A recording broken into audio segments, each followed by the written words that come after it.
श्री शिवाय नमस्तुभ्यम। Life of Shiva YouTube channel में आप सभी का स्वागत है।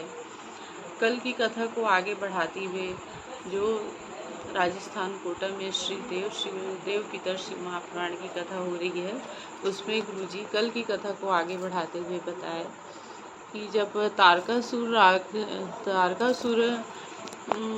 अपने पितर की शांति के लिए, पितर की आत्मा को तृप्त करने के लिए जब ब्राह्मण जन, गुरुजन या साधु संत को जब खाने का निमंत्रण देते हैं तब कोई नहीं आता। तो फिर जब इस समस्या के निदान के लिए वो ब्रह्मा जी के पास जाते हैं, ब्रह्मा जी विष्णु जी के पास भेजते हैं, फिर विष्णु जी अंत में बाबा भोलेनाथ के पास भेजते हैं। तो बाबा भोलेनाथ के पास जब तारकासुर पहुंचता है तो अज्ञानतावश ना जानते हुए भी वो श्राद्ध पक्ष की चतुर्दशी को महाशिवरात्रि के दिन एक सफ़ेद पुष्प भोलेनाथ को अर्पण करता है। उसका क्या फल है और आगे कथा कैसी है, ये पूज्य गुरु जी के श्रीमुख से आप भी श्रवण कीजिए। श्री शिवाय नमस्तुभ्यम। केवल निहार रहा, शंकर को केवल देखने का प्रयास कर रहा, शिव को पहचानने का प्रयास कर रहा तारकासुर। और भगवान शंकर को जब पहचानने का प्रयास तारकासुर कर रहा था, नेत्र तो बंद थे मेरे देवादिदेव महादेव के। पार्वती उनके नजदीक में विराजी थी। माता पार्वती जी ने तारकासुर को देखा और तारकासुर से माता पार्वती जी ने पूछा, तारके, ए तारके, कैसे आना हुआ? तारकासुर कहते हैं, माता जी, मेरे पिता को गति प्रदान करना है, मेरे पिता को मोक्ष प्रदान करना है। ब्राह्मण भोजन के लिए नहीं आते, संत साधु भोजन करने नहीं आते, गुरुजन कोई भोजन करने नहीं आते। माँ, इसलिए मैं महादेव से पूछने के लिए आया हूँ कि मैं किसको भोजन करूं, मैं किसको भोजन दूं?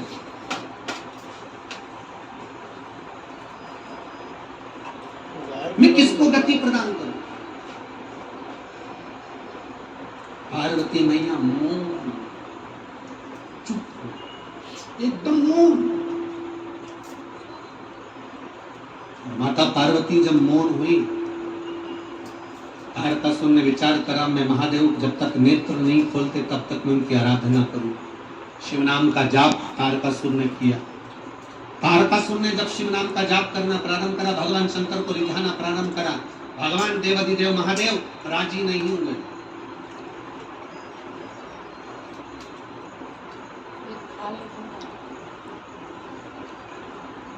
श्राद्ध पक्ष में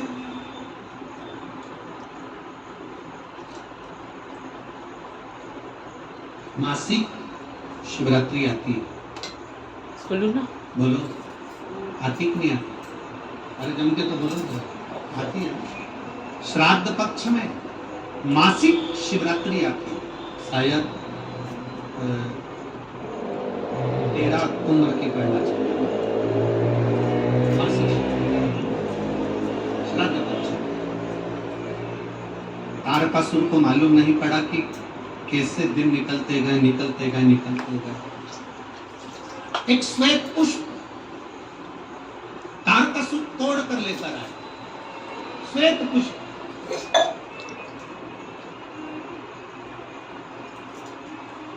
तारकासुर को नहीं मालूम था कि श्राद्ध पक्ष में शिवरात्रि आती है और शिवरात्रि के दिन आज तारकासुर श्वेत पुष्प देवादिदेव महादेव को समर्पित कर। ये तारकासुर को ज्ञात नहीं, तारकासुर को मालूम नहीं। ज्ञान का शुरू। पहले तो लोग केवल एक शिवरात्रि को जानते थे भाई, बोलो सही है कि गलत? केवल एक शिवरात्रि माघ महीने की जानते थे कि महाशिवरात्रि होती है। शिव महापुराण की कथा धीरे धीरे सुनते सुनते शिवरात्रि के महत्व को लोग जानते। एक खतरा आया है, देखिए।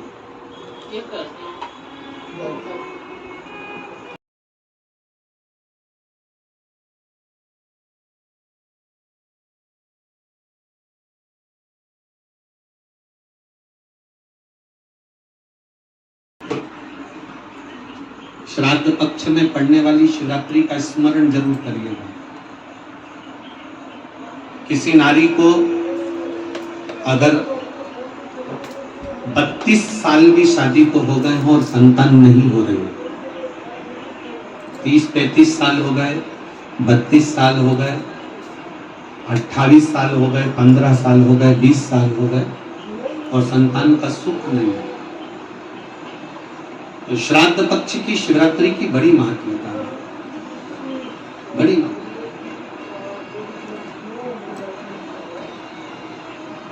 तो शिवरात्रि का बड़ा महत्व है। बकासुर जान नहीं पाए कि आज श्राद्ध पक्ष की शिवरात्रि है। केवल एक श्वेत पुष्प, केवल एक सफेद फूल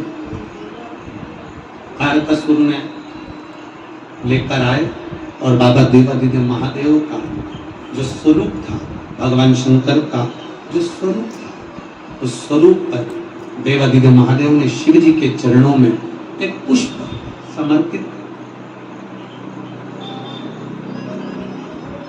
एक सफेद पुष्प, एक श्वेत पुष्प देवादिदेव महादेव को समर्पित, भगवान शंकर को समर्पित किया।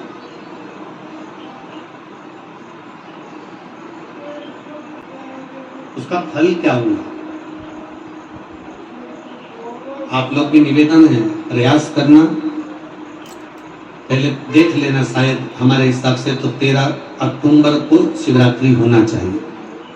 और भी आपके यहाँ के विद्वज्जन पंडित जन से पूछ लेना, नहीं तो पंचांग में या कैलेंडर में देख लेना कि अक्टूबर की श्राद्ध पक्ष की शिवरात्रि कब की है। जितने लोग आस्था चैनल पर सुन रहे हैं, जितने लोग फेसबुक यूट्यूब पर सुन रहे हैं, जितने लोग इस कथा पंडाल में जो दिल लगाकर और ध्यान लगाकर सुन रहे हैं, आप लोगों से निवेदन, प्रयास करना, एक सफेद पुष्प, एक श्वेत पुष्प बाबा देवादिदेव महादेव को 13 अक्टूबर को अगर शिवरात्रि है तो श्राद्ध पक्ष की शिवरात्रि के दिन बाबा देवादिदेव महादेव को एक सफेद पुष्प समर्पित कर देने पर अपने मन की कामना कर बाबा देवादिदेव महादेव 3 महीने वो कामना पूर्ण करता है। और जिसके यहाँ पर विद्वज्जन ब्राह्मण जन ने कहा हो कि पितृदोष ज्यादा है या घर में शुभ कार्य नहीं हो रहा या तकलीफें ज्यादा हो रही हैं, कोई बड़ी बीमारी ने अगर घेर लिया है, कोई बड़ी तकलीफ सामने आ गई हो, तो उनको भी निवेदन करूंगा कि प्रयास करना कि एक सफेद पुष्प अपने हाथ से बाबा देवादिदेव महादेव को समर्पित करना।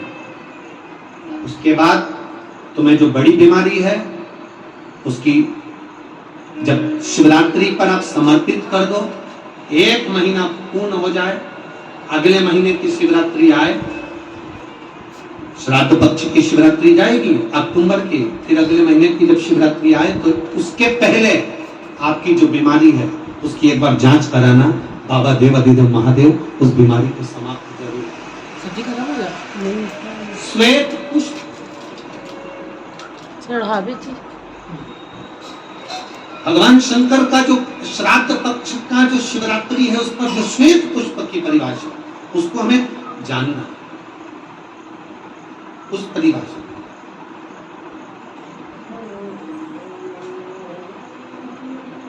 आप लोगों को मालूम होगा हनुमान जी पूर्व जन्म में कौन थे? बोलो रे कोटा वाला। नहीं जाना था। हनुमान जी का जो अवतार हुआ राम अवतार के समय पर, त्रेता में जो मेरे राम जी का जो सुंदर अवतार हुआ, तो राम जी के साथ में जो हनुमान जी प्रकट हुए, ये हनुमान जी को पूर्व जन्म में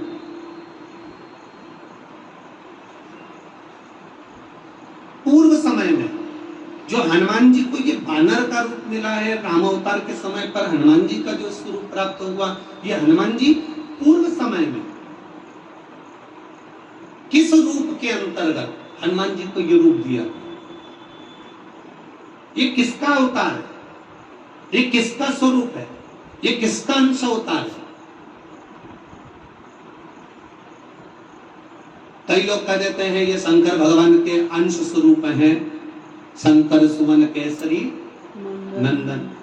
पर शिव महापुराण जिसने दिल से सुनी हो, जिसने पढ़ी हो, जिसने स्मरण किया हो, तो हनुमान जी का जो पूर्व का जो भाव है वो विश्वकपि अवतार, जो भगवान शंकर और भगवान विष्णु ने एक अवतार लिया था जिसका नाम था विश्वकपि अवतार। कौन सा अवतार है? विश्वकपि। विश्वकपि अवतार, जिसको लोग वृषकपि अवतार भी कहते हैं। कोई उसको विश्वकपि कहता है, कोई उसको वृषकपि अवतार कहता है। जब भगवान शिव जी ने और भगवान नारायण ने दोनों ने मिलकर इस सुंदर रूप को धारण करा था, कपि का मुख धारण करा था और एक असुर का संहार किया, जिसको वृषकपि भी कहा गया, जिसको विश्वकपि भी कहा गया। उस वृषकपि अवतार का रूप श्री हनुमंत लाल जी को त्रेता में प्रदान किया। श्री हनुमंत लाल, उसका चरित्र भी आगे आएगा कथा में, अपन उसको सुनेंगे कि श्राद्ध पक्ष में वृषकपि अवतार का महत्व क्या है, विश्वकपि अवतार की महत्वता क्या है। देव पितर शिव महापुराण में अगर 16 दिन श्राद्ध के होते हैं और 16 दिन श्राद्ध में से कोई भी एक दिन श्राद्ध का, जो तुम्हारी मर्जी पड़ जाए, जिस दिन तुम घर में फ्री हो, जिस दिन तुम्हारी मर्जी पड़ जाए, जिस दिन तुम्हारा मन कर जाए, उस दिन वृषकपि विश्वकपि नाम लेकर एक रोटी में थोड़ी सी शक्कर या गुड़, थोड़ा सा चावल, थोड़ा सा अगर चावल नहीं हो तो खीर बन जाए तो ज्यादा अच्छी है, रोटी के अंदर रखकर वृषकपि या विश्वकपि भगवान शंकर का एक अवतार है नारायण के साथ में। भगवान शिव और भगवान शंकर का नारायण का एक अवतार मिलकर हुआ था। भगवान शिव और नारायण का मिलन से 3 अवतार हुए थे। 3 अवतार हुए। एक हरिहर अवतार भी भगवान शंकर और नारायण के मिलन से हुआ, एक वृषकपि अवतार भी नारायण और शिव के मिलन से हुआ। तो जो वृषकपि अवतार है भगवान शंकर और एक भगवान नारायण और भगवान शंकर के मिलन से शरम्भेश्वर अवतार भगवान शंकर का और नारायण का मिलकर हुआ। शरम्भेश्वर, ये 3 अवतार नारायण और शिव जी मिलकर बने हैं। 3 अवतार भगवान शंकर ने नारायण के साथ मिलकर हुए। शरीर एक बनाया, दोनों मिल गए, एक शरीर बनाकर जगत का कल्याण किया। रोटी हो तो रोटी, पूड़ी हो तो पूड़ी, पराठा हो तो पराठा, जो तुम बनाए हो उसमें थोड़ा सा मात्रा दूध चावल की या खीर की, थोड़ी सी मात्रा गुड़ की। और वृषकपि या विश्वकपि अवतार का नाम लेकर अपने दरवाजे के बाहर खड़े होकर जो गौ माता को श्राद्ध पक्ष में किसी भी दिन ये भोजन वृषकपि का नाम लेकर दे देते हैं, उसके घर में कभी संपदा की कमी नहीं आती, धन की कमी नहीं आती। श्राद्ध पक्ष का ये स्वरूप है विश्वकपि अवतार। एक बार सब बोलेंगे, बोल विश्वकपि भगवान की जय। विश्वकपि। अब नाम आप लोग ले जिससे आप लोगों को याद हो जाए। बोलिए विश्वकपि। विश्वकपि भगवान की जय। विश्वकपि आप भगवान विश्वकपि बोल की सकते जय। हो, वृषकपि भी बोल सकते हो, भगवान वृषकपि भी की बोल जय। सकते हो और विश्वकपि भी बोल सकते हो। दोनों नाम में से कुछ भी। हाँ, अगर आप नेट पर सर्च करोगे या आजकल लोग क्या है, कथा सुनने के बाद नेट पर जल्दी सर्च करते हैं, तो गूगल आदि पर सर्च करोगे तो विश्वकपि भी आ सकता है, वृषकपि भी आ सकता है। पुराण में अगर ढूंढोगे, शिव पुराण के अंतर्गत या स्कंद पुराण में या गर्ग संहिता में या कूर्म पुराण में, बरहा पुराण में अगर आप ढूंढेंगे तो उसमें वृषकपि और विश्वकपि कोष्टक में बना हुआ है। पहले आएगा विश्वकपि, फिर कोष्टक में आएगा वृषकपि। उस अवतार का स्मरण। फिर से नाम बोलो, क्या नाम बोलना है? विषकपि। विषकपि, या तो विषकपि बोल लें या वृषकपि। जय भोलेनाथ। महिमा परम्पार प्रभु। देव पितर कथा का ये सबसे सुंदर संवाद है विषकपि। अब तारकासुर ने विचार करा कि मेरे पिता बजरंगासुर का गति कैसे हो, तो वो एक पुष्प, सफेद पुष्प को तोड़कर उसको नहीं भान क्या शिवरात्रि, उसको भान ही नहीं, उसकी स्मरण में नहीं है कि आज शिवरात्रि।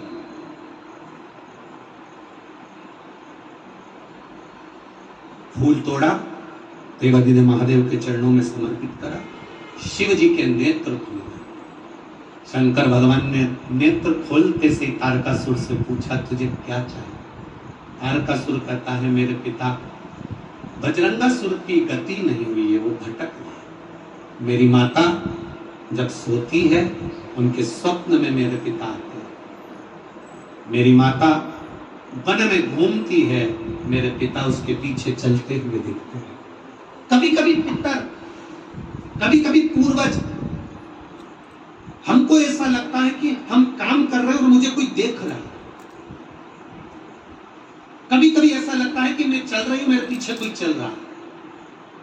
कभी कभी ऐसा भान होता है कि ऐसा लग रहा है कि कोई मुझे देख रहा है, कोई मेरे पीछे चल रहा है, कोई मेरे आगे चल रहा है।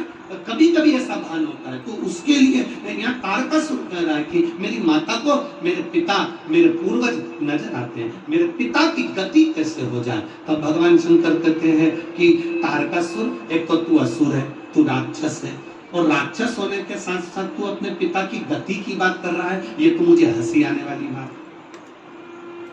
एक राक्षस कहे कि मेरे पिता का मोक्ष हो जाए, तो ये तो बड़ी हंसी की बात, ये तो बड़ी विचित्र बात। पर तुम पूछ रहे हो, भगवान देवादि महादेव ने कहा कि तुम्हारे पिता की गति के लिए तुम ब्राह्मण भोज, संत भोज, गुरु भोज, दरिद्र भोज ये क्यों ना करते? तारकासुर ने कहा, मैंने पूरी पृथ्वी को निमंत्रण दिया, कोई मेरे यहाँ भोजन करने नहीं आया। सबको भय लगा कहीं मैं मांस ना मिला दूं, गलत पदार्थ ना मिला दूं, गलत चीजें ना मिला दूं, उसका स्मरण ना हो जाए, इसलिए कोई मेरे यहाँ भोजन करने नहीं आया। शंकर जी उसी समय पर कहते हैं, तेरे पिता की गति के लिए नंदी तुझे ज्ञान दे। भगवान ने नंदी की ओर इशारा करा। नंदी ने तारकासुर से कहा, सुन तारका, अगर अपने पूर्वजों को जल नहीं दे सकते, अपने पूर्वजों को तर्पण नहीं कर सकते, अपने पूर्वजों के लिए भोजन नहीं करा सकते, अपने पूर्वजों के लिए कोई तुम भाग नहीं दे सकते, अपने पितरों के लिए तुम कुछ नहीं कर सकते, तो नंदी ने तारकासुर से कहा, एक मुट्ठी दुर्वा घास उखाड़ कर किसी गाय को खिला देना, उससे भी तेरी पिता की, तेरे पूर्वज की मुक्ति गति निश्चित है। ये नंदी का ज्ञान, ये नंदीश्वर का ज्ञान। 16 दिन श्राद्ध में बन सके, आप अगर किसी को भोजन करा सके ठीक है, ना करा सके ठीक है, कुछ नहीं बने तो थोड़ी सी घास, थोड़ा सा ग्रास तोड़कर गौ माता को भी खिला देने पर हमारे पूर्वजों को, हमारे पितरों को मुक्ति प्राप्त हो जाती है, मोक्ष मिलता है। देवताओं का निवास है, उसको जानने वाला जान सकता है, बाकी के तो लोग आज के जमाने में हम क्या कहें, केवल दुनिया के लोग एक बात कहते हैं, गौ माता की जय हो, गौ माता की रक्षा हो, रक्षा हो, रक्षा हो। हर मंच पर, हर जगह पर राजनेता, सत्ताधारी सब चिल्ला चिल्ला कर कहते हैं, हम दिन में पहले 15 दिन तक गाय को भूखा रखा जाता है। कारण गाय के सफेद मांस को लाल बनाना है, क्योंकि लाल मांस की कीमत विदेशों में ज्यादा मिलती है, इसलिए ब्रेसिंग मशीनें बनाई गई। गाय को 15 दिन भूखा रखना, भूखा रखने के बाद गाय के पांव को मशीन में जकड़कर उल्टा लटकाना, फिर पानी का प्रेशर गाय के मुख पर मारना और गाय के मुख पर प्रेशर देकर गाय की श्वास को, रक्त को उसके मांस में मिला देना। जब 8 दिन तक गाय के मुंह पर प्रेशर मारा जाता है, तब गाय की श्वास और रक्त उसके मांस में मिल जाता है, तब गाय को फिर उल्टा लटका कर काट दिया जाता है और उसके मांस को डब्बों में भरकर बेच दिया जाता है, जिससे मांस लाल हो जाए। गाय ड्रेसिंग मशीन में काट काट कर लोग उसको लाल मांस बनाकर बेच रहे हैं, और दुनिया के लोग कहते हैं गौ माता की जय हो, धर्म की जय हो।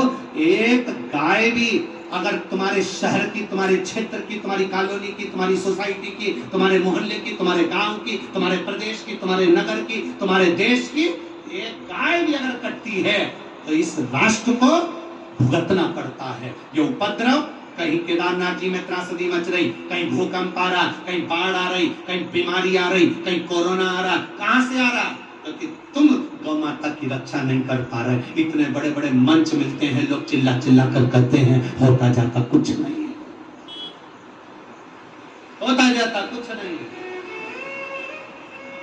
थोड़े दिन तक चिल्लाते हैं, ठंडे पड़ जाते हैं, सब अपने अपने घर जाके सो जाते हैं, और लोग चिल्लाते रहते हैं गौ माता की जय हो, धर्म की, अधर्म का, प्राणियों में विश्व का कब होगा? तारकासुर ने सुना, गया घास लेकर गौ माता को दिया। गाय की आंख से आंसू बह रहे थे तो तारकासुर ने पूछ लिया, गौ माता मैंने तुम्हारे को घास खिलाया और तुम रो रही हो? गौ माता मैंने तुमको घास खिलाया और तुम रो रही हो? गौ माता कहती है, तारकासुर तू असुर है, मुझे कष्ट देता है हर पल, और आज तू घास खिलाने आया है तेरे पूर्वजों के उद्धार के लिए। ये तारकासुर की कथा नहीं है, आप और हमारी सबकी कथा है। 16 श्राद्ध आई, दादाजी की तिथि आई तो तंगा मंगा करके, डेंटिंग पेंटिंग करके गौ माता को बुला रही, ले आजा आजा आजा, ले ले ले। कोई ने पूछा क्यों काकी क्या कर रही हो? आज हमारे दादाजी की तिथि है तो गाय को रोटी देना है। गाय उधर जा रही, गाय ने मुड़ के देख लिया कि आंटी जी बुला रही है, पर गाय नहीं आई। गाय के पास में बैल खड़ा था, बैल ने गाय से पूछा, वो आंटी जी बुला रही, जा क्यों नहीं रही? तो गाय बैल से बोली, ऐसी आंटी को जान दे चूल्हा में। जब 16 श्राद्ध आती है तब मेरी याद आती है अपने बुढ़े डोकरों को मोक्ष देने के लिए, बाकी के समय तो डंडा लेके दरवाजे पर खड़ी रहती है। क्या करूं आंटी का और क्या करूं अंकल का? क्यों रे अंकल और आंटी? केवल 16 श्राद्ध आई, दादाजी की तिथि आई, दादी की तिथि आई, तब गौ माता की याद आई। जब तिथि चली गई, फिर दरवाजे पर गाय आई तो पानी डाल के, डंडा मार के, हट हट चल चल। गौ माता ने भी सोच लिया, तेरे यहाँ तो नहीं आऊंगी श्राद्ध में, चाहे कुछ भी हो।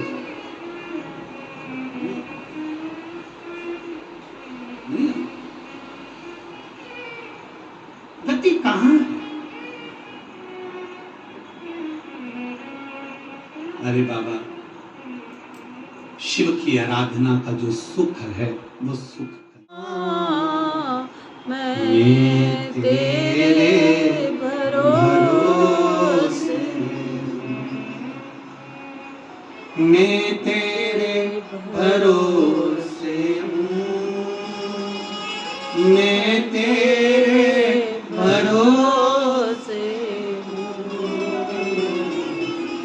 मेरे बाबा दया करना, मैं तेरे भरोसे। एक पत्र आया देखो, भरोसे।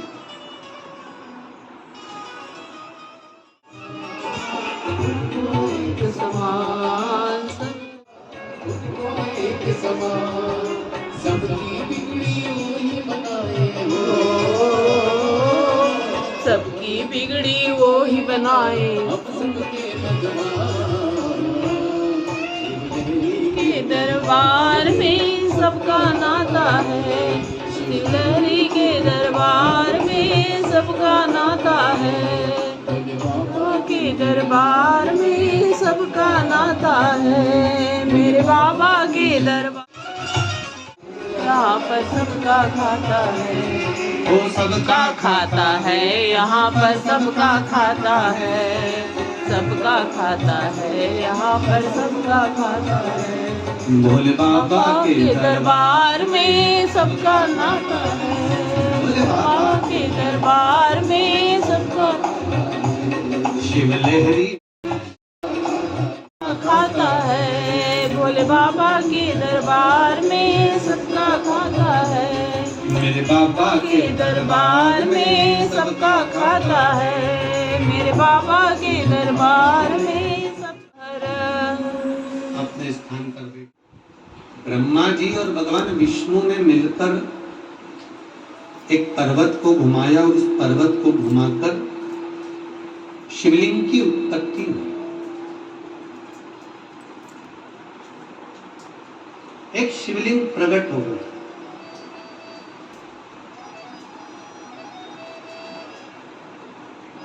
ब्रह्मा जी शिवलिंग का सिर देखने के लिए ऊपर की ओर गए और भगवान विष्णु चरण देखने के लिए पाताल में चले गए, जमीन में। कभी जिंदगी में सबकी परीक्षा लो, पर महादेव की कभी परीक्षा मत लो। एक पत्र किसी ने भेजा, उस पत्र में उन्होंने लिखा,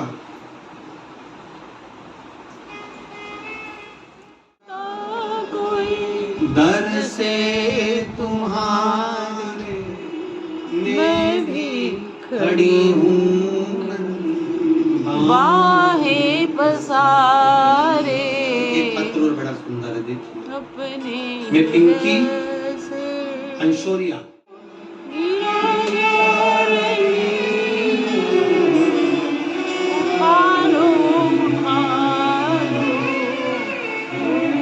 जिसको डॉक्टर ने कहा था कि ये बच्चा जिंदा नहीं रहेगा, इसके हाथ पैर काम नहीं करेंगे और इसकी धड़कन नहीं, ये वही बच्चा है जो बाबा की कृपा से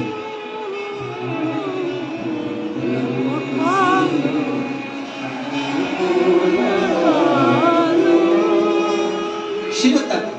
जय बाबा।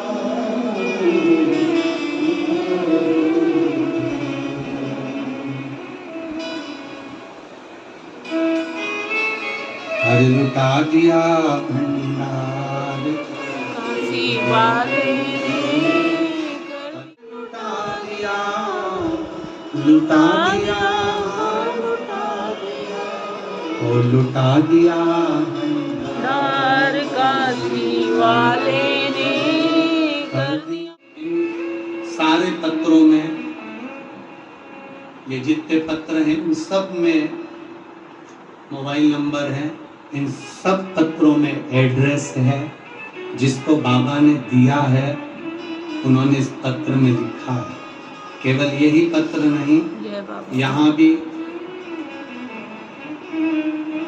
ढेर सारे रखे, ये सब बाबा का दिया हुआ है। हमारा तो केवल इतना सा निवेदन है कोटावासियों से, 5 दिन की कथा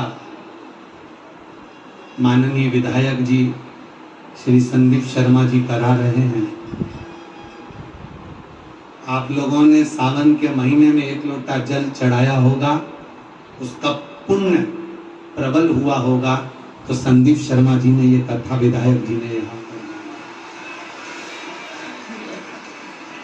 1 मिनट की भी कथा अगर हाथ से जाएगी तो ना जाने कितना बड़ा खजाना आपके हाथ से जा रहा है, आप समझ नहीं पाते।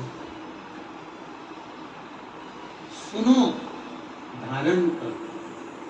जब दिल से बोला जाए कि बाबा मेरे दुख काटो, आप भी हमारे साथ में बोला करो तो बाबा काटो। ये कथा तो 5 तारीख को भी कोरिया जिला दुर्ग छत्तीसगढ़ में माननीय विधायक महोदय संदीप जी शर्मा नारायण को चरण धन्य। भगवान शंकर की कभी परीक्षा मत लो, शिव जी की प्रतीक्षा करो। एक पत्र में केले के पत्ते पर पत्र आया है, उसमें उन्होंने लिखा इस पत्र में,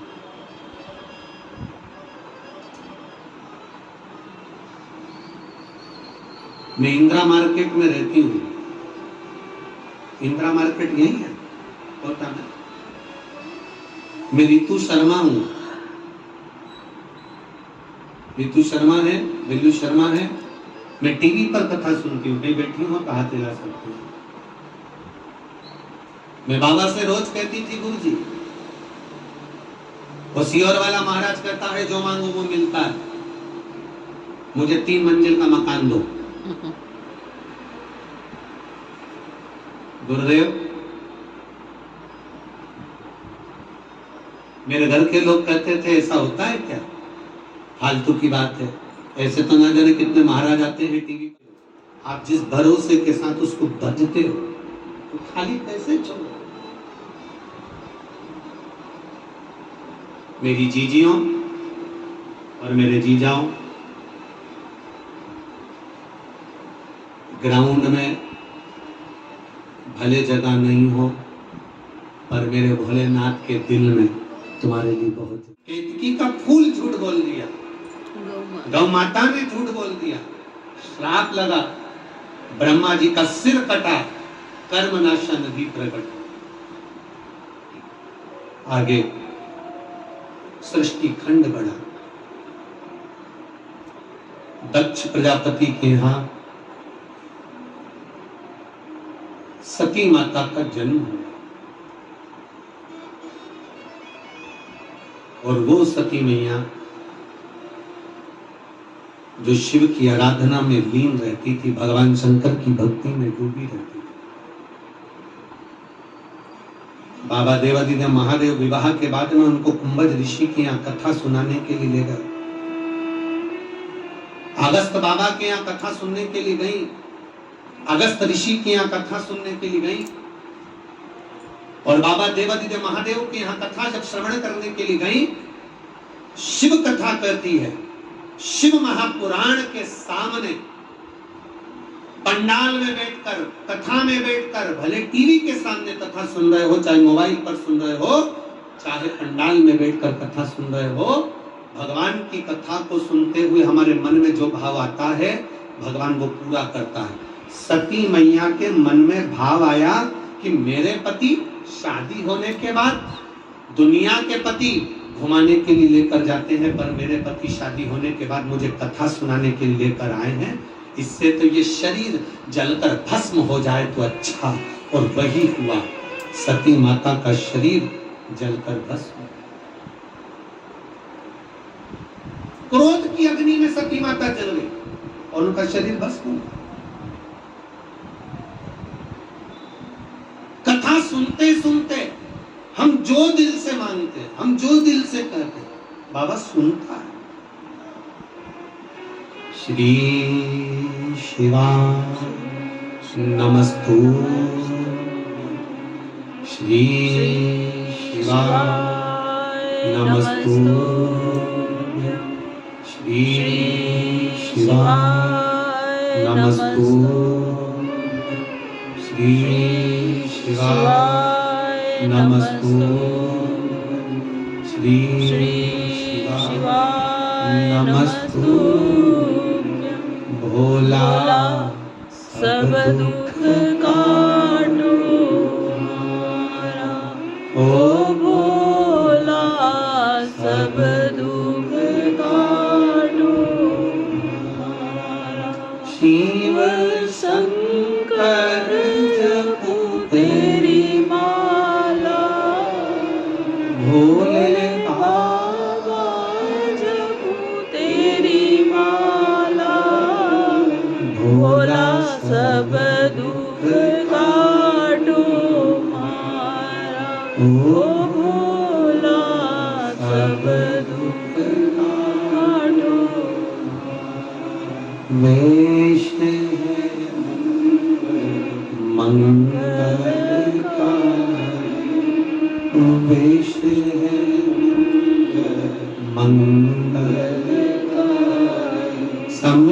नवासी हमारा भोला, शमशान वासी हमारा भोला, सब दुख काटो भोला, सब दुख काटो। हम जो मांगे, जो कहे वो सुनता। एक लड़का यहाँ बैठा है कथा में, उसने अपनी माँ से कहा, माँ ये सियोर वाला महाराज कथा में बोलता है जो माँ को मिलता है, मैं वायुसेना में नौकरी करना चाहता हूँ, मिल जाएगी? पत्र है।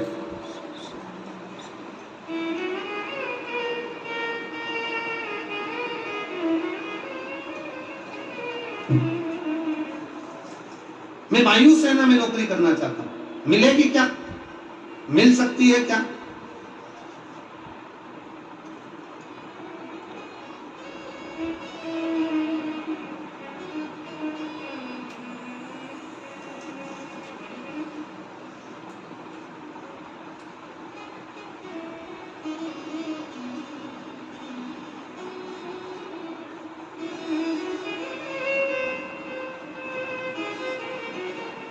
शंभु शरण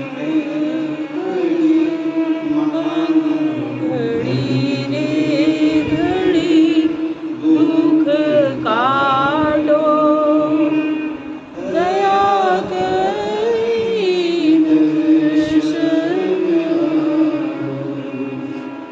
शंभु शरण पड़ी मांगू, घड़ी रे दुख काटो, दया करीन दर्शन आओ। श्री शिवाय नमस्ते। नीलेश राठौर सुसनेर से हैं। नीलेश राठौर, मेरा भाई का नाम नीलेश राठौर है गुरुजी। मेरा भाई एयरफोर्स की नौकरी के लिए कई बार विचार करा, तब मैंने उससे कहा कि शिव जी पर भरोसा रख, वो देता है। क्या वायुसेना की नौकरी भी देगा? भरोसा पक्का है तो दुनिया में सब कुछ मिल सकता है। मेरे भाई ने कहा, जी किस्मत पर बैठे रहेंगे ना, अपने दिमाग से काम लेना पड़ता है, अपने दिमाग से काम लेना पड़ेगा। किस्मत पे बैठे रहेंगे तो कुछ नहीं मिलने वाला। गुरुदेव, आपने कथा में कहा था दिमाग तो बीरबल के पास भी था, तो क्या वो बादशाह बन गया था? किस्मत होना चाहिए तब बादशाह की कुर्सी प्राप्त होती है। बहुत है। मैंने अपने भाई से कहा, तू जा तो सही, शिव जी के मंदिर तो जा, शंकर बाबा के मंदिर। मेरा भाई जाने लगा। अगर कहीं बैठी हो तो हाथ हिला सकती हैं, अगर कहीं बैठी हो तो हाथ हिला सकती हैं जिन्होंने ये पत्र भेजा हो। मेरा भाई शिव जी के मंदिर जाता, बाबा देवादिदेव महादेव से प्रार्थना करता। उसका वायुसेना में कभी नहीं हुआ, पर अब की बार उसने जो एग्जाम के लिए डाला था, वायुसेना से लेटर आ गया और उसकी परीक्षा हुई। पर बाबा का क्या वर्णन करूं, एग्जाम में वो पास भी हो गया। पास तो हो गया, पर जब मेडिकल प्रारंभ हुआ तो उसकी आंख पे चश्मा था तो मेडिकल में उसको निकाल दिया। 20 दिन का टाइम उसको दिया गया। खूब रोया, दीदी बाबा भोलेनाथ ने मुझे पास तो कर दिया, परंतु मेरी नौकरी नहीं लग सकती क्योंकि मेरी आंख पर चश्मा है। 20 दिन का टाइम दिया।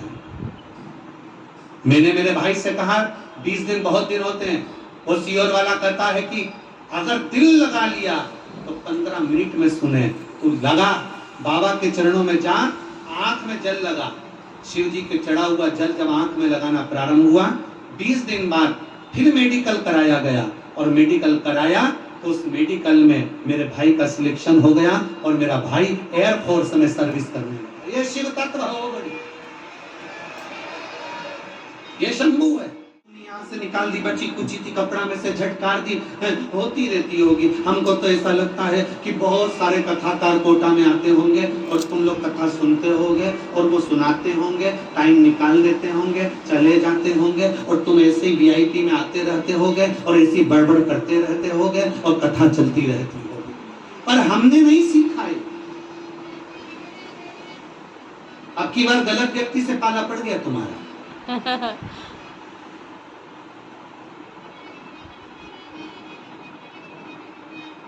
कल से एक निवेदन आप सबसे, जिसको कथा सुनना है वही पंडाल में बैठे, बाकी के कोई अंदर मत आओ। अब बड़ हल्ला कर रहा है सब। जिसको कथा से मतलब है, कथा सुनने आए हो ना, तो कथा से जिसको मतलब है वो आना।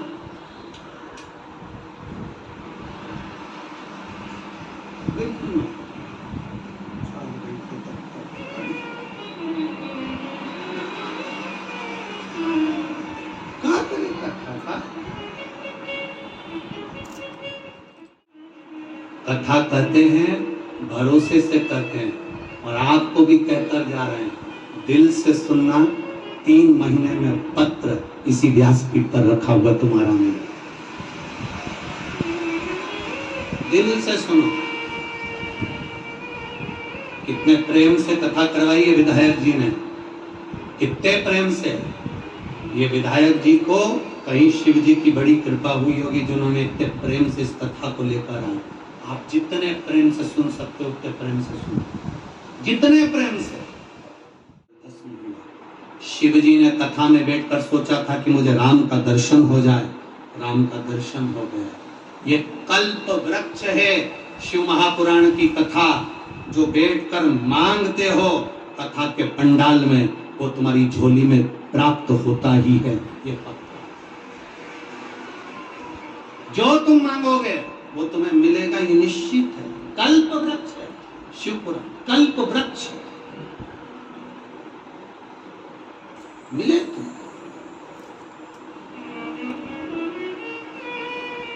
आया समय, सती मैया जलकर भस्म हो गई। सती माता हिमालय राज के यहाँ पर जन्म लेने की तैयारी कर। पितृलोक में जो पितृ निवास करते हैं उनकी 3 बेटी हैं, मैना, धन्या, कला। पितरों की 3 बेटी हैं, मैना, धन्या, कला। सनकादिक ऋषि जा रहे थे, मैना, धन्या, कला अपने लहंगे से पहनकर जा रही थी। उनकी लहंगे की चोट सनकादिक ऋषि की जंघा पर पड़ गई, जंघा।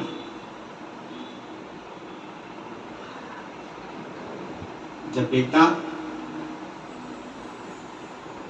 किसी एग्जाम में बैठ रहा है, सीए की पढ़ाई करे, इंजीनियरिंग की पढ़ाई करे, डॉक्टर की पढ़ाई करे, जो भी पढ़ाई बेटा कर रहा, कंपटीशन एग्जाम में बैठ रहा।